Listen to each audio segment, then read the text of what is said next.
నమస్తే మా క్వాల్ స్టోర్ ఛానల్కి స్వాగతం. ఈరోజు మనం పాశుపతాస్త్రం గురించి తెలుసుకుందాం.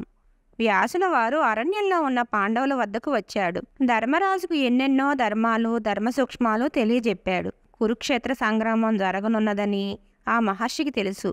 దివ్యాస్త్రాలు సంపాదించమని వీరుడైన అర్జునుడికి సలహా ఇచ్చాడు. అర్జునుడు మహర్షి ఆశీర్వాదం అన్నగారి అనుమతి పొంది ధనుర్బాణాలు ధరించి హిమాలయ పర్వతాలకు తపస్సుకై వెళ్ళిపోయాడు.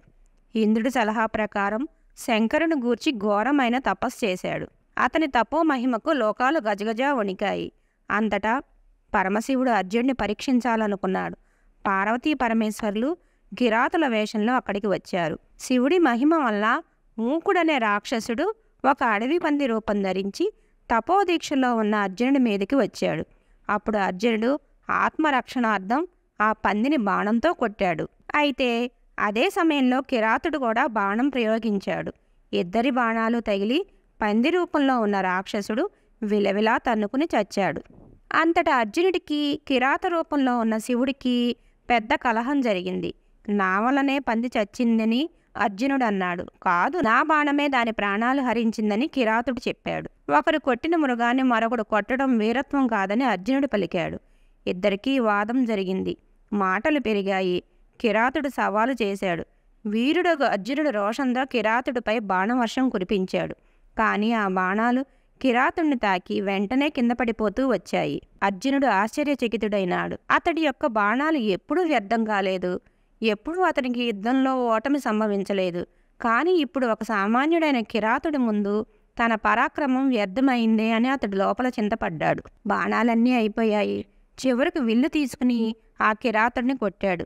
కానీ కిరాతుడు సునాయాసంగా ఆ ధనస్సును లాక్కుని విసిరిపాడేశాడు. అప్పుడు అర్జునుడు అతనితో మల్ల యుద్ధానికి తలపడ్డాడు. కిరాతుడు అర్జునుడు కొంతసేపు ముష్టి యుద్ధం చేశారు. కానీ అర్జునుడు ఓడిపోయాడు. వీరుడు అర్జునుడికి ఎక్కడలేని సిగ్గు ముంచుకు వచ్చింది. ఇతని కిరాతుడు కాదని ఎవరో మహానుభావుడై ఉంటాడని అనుకున్నాడు.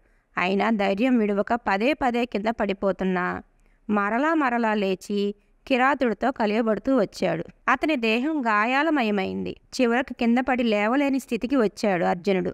అప్పుడు అతనికి దిక్కు తోచలేదు. భగవంతుడిని ప్రార్థించాడు.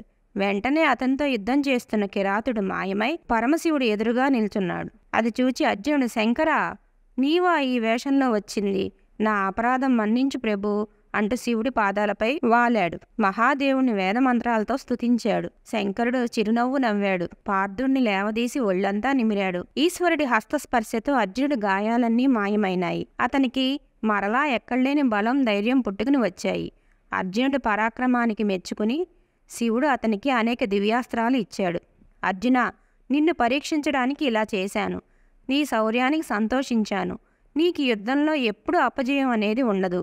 నీకు పాశుపతాస్త్రం అనే గొప్ప ఆయుధాన్ని అనుగ్రహిస్తున్నాను అని పలికి అంతర్ధానమైనాడు. అప్పుడు యముడు, కుబేరుడు, వరుణుడు, అగ్నిహోత్రుడు మున్నగు అష్టాదిక్పాలకులు ప్రత్యక్షమై అర్జునుడికి అనేక దివ్యాస్త్రాలు ఇచ్చి దీవించి వెళ్ళిపోయారు. అర్జునుడి ఆనందానికి మేరలేదు. అంతట దేవేంద్రుడు రథసారథి అయిన మాతల్ని పంపి దివ్యరథం మీద అర్జునుడిని దేవలోకానికి రప్పించుకున్నాడు. దేవలోకంలో ఇంద్రుడు అర్జునుడిని తన సింహాసనంపై కూర్చోపెట్టుకుని ఘనంగా సత్కరించాడు.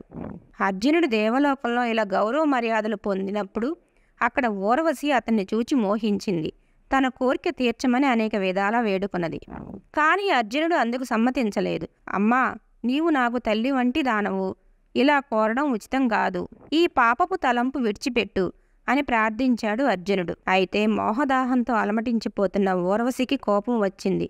అర్జున, తనకై తాను వలచి వచ్చిన కాంతను నీవు కాదన్నావు కనుక నీవు నపుంసకుడివైపో అని శపించింది. ఊర్వశి తనను ఇలా శపించినందుకు అర్జునుడు ఎంతో చింతపడ్డాడు. అయితే దేవేంద్రుడికి ఈ విషయం తెలిసింది. అర్జున, ఊర్వశి శాపం వల్ల నీకు మేలే కలుగుతుంది కనుక విచారించకు.